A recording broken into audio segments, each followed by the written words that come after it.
Are you looking to screen share a video in Zoom and you want to make sure that it is a smooth experience? Well, this is a part 3. I showed you how to actually screen share in part videos 1 and 2. And this is a part 3 where I'm going to share a couple more of the nuance, like pro tips for making sure that you're setting yourself up for success for whatever meeting you have or presentation or virtual event.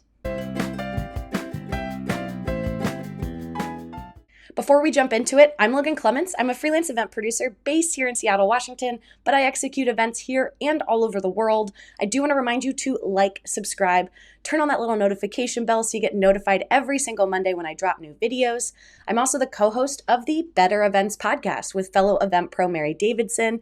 We dive more into some of these topics that I talk about here on my YouTube channel. I do a lot of Zoom videos. So we have a couple episodes on Zoom, but it's a little more about event strategy, event production, how to manage clients, starting a business, starting as an event planner. So listen wherever you listen to podcasts. And again, we drop episodes every single Wednesday.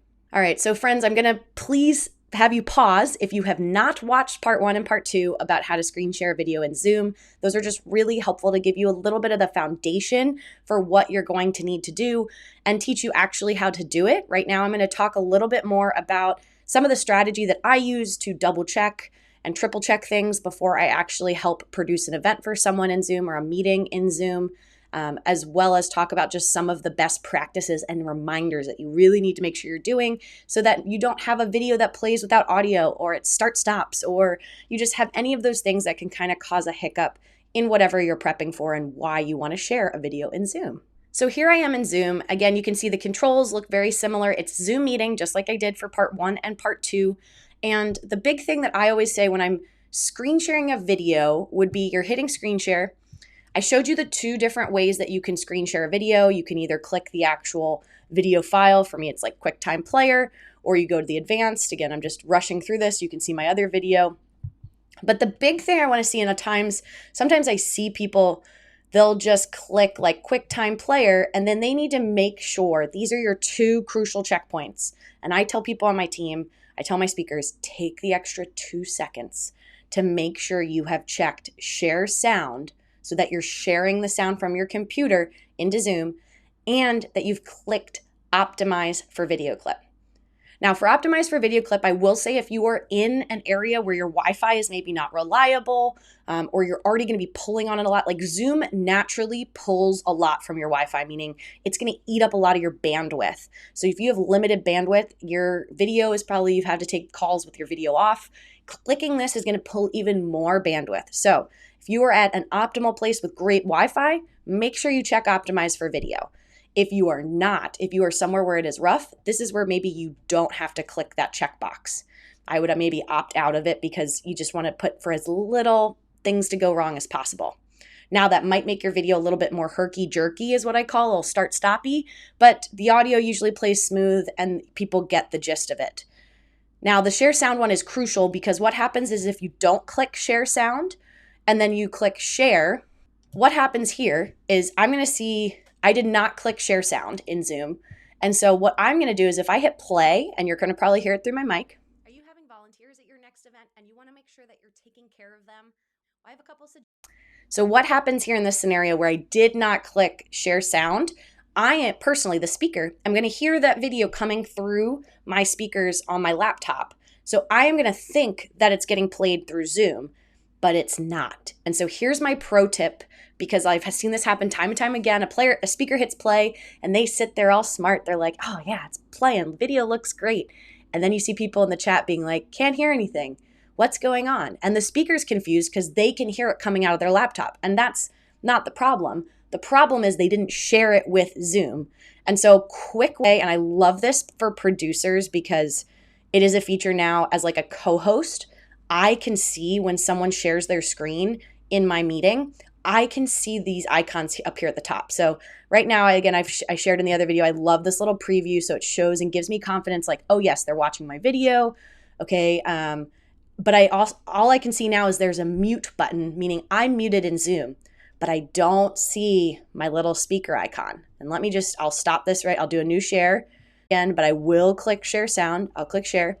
Oh, there you go. You see it's got the little speaker icon. And I can see this when other people are sharing. So if it says like Stacy is screen sharing, I can see if there's a little speaker, meaning we're going to be able to hear her audio. And I can also see if there's not a speaker. Now, the hard part is Zoom does this ability now where I can hit new share, which is kind of nice. You don't have to do the whole like stop share, restart share, which is a nice hack that I think Zoom has come a long way because people have made these mistakes before. But you really need to make sure that that is checked, because then you see that little speaker icon. That means you're sharing sound. Now, if there was some reason, I'm trying to think of an example. I haven't really had one where they don't want to share sound, but there's sound in the video. It could be a case maybe if you're showing like a demo and you're talking over it live, maybe you wouldn't want that. But almost every other case, you want to be able to hear the video that you're playing. All right, and I got 2 more pro tips for you about getting ready to share a video into Zoom. You're probably not going to like this. I am on YouTube, and the number of times I've had a speaker be like, I want to share this YouTube video during my presentation or during my session.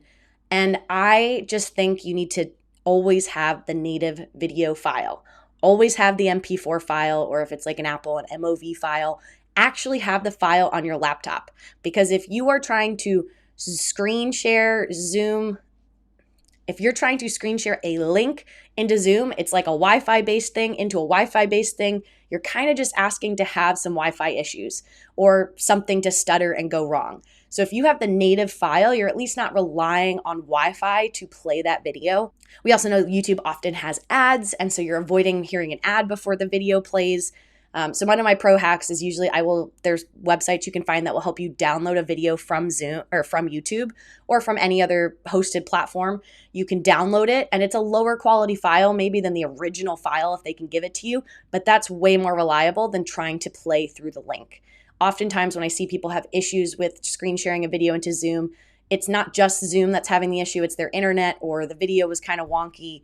And so making sure those examples I showed you in part 1 and 2 both were with a native video file on my computer, not screen sharing through a link or a video hosted somewhere on the internet. So please, please, please make sure you actually have the video file. Trust me, you'll thank me later. And my last pro tip for sharing a video into Zoom, if you have watched any of my videos, you know that I'm going to tell you to do is test, and test some more. Really make sure that whatever program, again, I'm using like a Mac in Zoom meetings. So if you have anything that's a little different, make sure you test it. And testing can mean as little as you by yourself hitting record and recording whatever you want to actually record for your actual presentation or meeting. So this could be the cloud recording, a local recording. Hit record to make sure you're seeing the video, you're hearing your audio. That process was nice and smooth. You're also testing how many clicks it takes to get you there. So like in my version 2, where I was using the program that I host my video on to screen share the program into Zoom, I had made sure that I had the video file already open on my computer so Zoom would recognize it and pull it up. Versus if I do part 1, I just need to have the file on my computer and easily searchable to be able to pull it up. So I would probably name it something that put it at the top of my list if it was for an actual event. So just making sure you practice that, and then making sure if the audio is important, you're screen sharing that and you're making sure that they can hear your audio. Because like I said, I have been to several events where this has happened and I've just cringed because I go, it's such an easy solve if they tested it. They would have known that they didn't click one thing. And then if you're a producer or you're working behind the scenes on your event, please talk through that scenario of like, do they want you to interrupt them if you can already see that they have not shared their audio? Or are they going to self-correct and you want to wait until it actually happens? Or maybe do they want you to share their slides or their videos for them? I probably am going to have to do a follow-up video to this about talking about embedded videos in a presentation. But, we're tackling it one case at a time. But hopefully this helped you learn a little bit more about how to optimize video screen sharing into Zoom and set you up for success for your next meeting, webinar, or event. As always, I'm Logan Clements. I'm a freelance event producer based in Seattle, Washington, but I execute events here and all over the world. I'll see you in my next video. Bye.